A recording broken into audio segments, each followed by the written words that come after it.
Hello student, welcome to Learn with Elima. Today we are going to discover about the topic inductive and deductive method.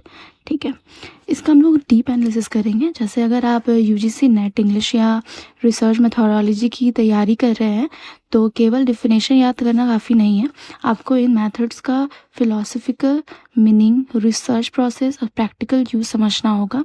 जैसे हम लोग शुरू करते हैं, research होता क्या है, रिसर्च का मेथड क्या है।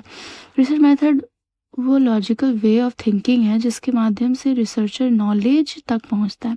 रिसर्च में दो सबसे महत्वपूर्ण रीजनिंग मेथड है जो कि इंडक्टिव मेथड है और डिडक्टिव मेथड है। ठीक है, इन दोनों का अंदर से डायरेक्शन का नहीं बल्कि नॉलेज कैसे बनती है, नॉलेज को कैसे वेरीफाई किया जाता है, ये भी होता है। ठीक है, इंडक्टिव मेथड से हम शुरू करेंगे जिसका अर्थ होता है छोटे छोटे ऑब्जर्वेशन से एक बड़ा जनरल प्रिंसिपल बनाना। यानी रिसर्चर पहले किसी थ्योरी को लेकर नहीं चलता, वो पहले फैक्टर ऑब्जर्वेशन इकट्ठा करता है, फिर उनमें पैटर्न ढूंढता है और अंत में एक थ्योरी बनाता है। जैसे क्या है, सबसे पहले इसका डायरेक्शंस देखेंगे। जैसे सबसे पहले ऑब्जर्वेशन होता है, ठीक है, फिर उसके लिए पैटर्न तैयार करता है, फिर उसके बारे में अनुमान लगाता है, हाइपोथेसिस करता है, उसके बाद थ्योरी बनता है। इसीलिए इंडक्टिव मेथड को थ्योरी बिल्डिंग मेथड भी कहा जाता है।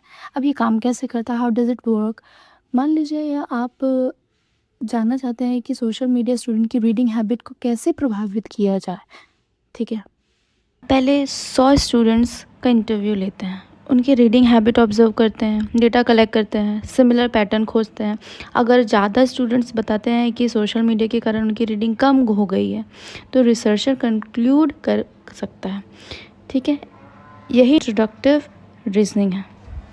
इससे कुछ कैरेक्टरिस्टिक्स भी देखेंगे। जैसे ये ऑब्जर्वेशन से शुरू होता है, फैक्ट पर आधारित होता है, बॉटम अप अप्रोच कहलाता है, नई थ्योरी डेवलप करता है, फ्लेक्सिबल होता है, एक्सप्लोरेटरी रिसर्च में अधिक उपयोगी होता है। ठीक है, अब हम डिडक्टिव मेथड के बारे में बात करेंगे।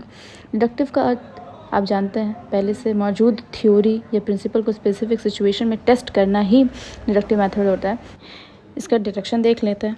पहले थ्योरी बनता है, ठीक है, उसके बाद लोग अनुमान लगाते हैं, फिर ऑब्जर्व करते हैं और फिर जाके इसका कंक्लूजन बनता है। इसलिए इसे थ्योरी टेस्टिंग मेथड कहा जाता है, क्योंकि थ्योरी पहले बनता है, इसीलिए इसको थ्योरी टेस्टिंग मेथड कहते हैं। ठीक है, अब ये वर्क कैसे करता है।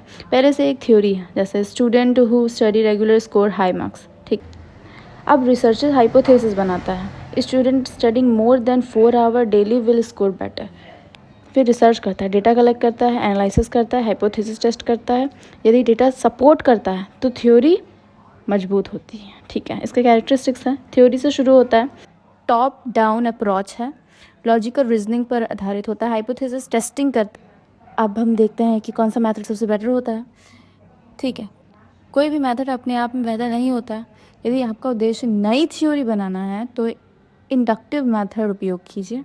ठीक है, यदि आपका उद्देश्य पहले से बनी थ्योरी को टेस्ट करना है तो डिडक्टिव मेथड को यूज़ कीजिए। आज के लिए बस इतना ही। नेक्स्ट वीडियो में मिलने के लिए सब्सक्राइब करना मत भूलना। बाय।